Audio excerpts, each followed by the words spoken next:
একদিন গ্রামের এক কৃষক হাট থেকে একটা ছোট্ট ছাগলছানা কিনে আনল। ছাগলটার নাম দিলেও বিল্লি।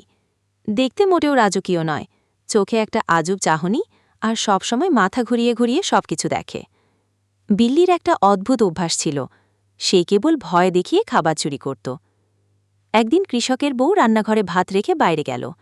ফিরে এসে দেখে ভাত নাই, শুধু দরজার সামনে পড়ে আছে একটা কাগজে আঁকা হাড়পঞ্জর। কাগজে লেখা, ভূত এসেছিল, ভাত খেয়ে গেলাম, আবার আসব, ভূত। বউ হেসে বলল, ভূত নাকি এখন লিখতে পারে? কিন্তু রাতের পর রাত এমন চলতে থাকল। কখনো দুধ, কখনো কলা, কখনো আম, সব হারিয়ে যায়, আর তার বদলে মিলে নাটকীয় চিঠি। শেষমেশ কৃষক ছদ্মবেশে ঘাপটি মেরে থাকল। রাত গভীর হতেই দরজা খুলে কে যেন ঢুকছে।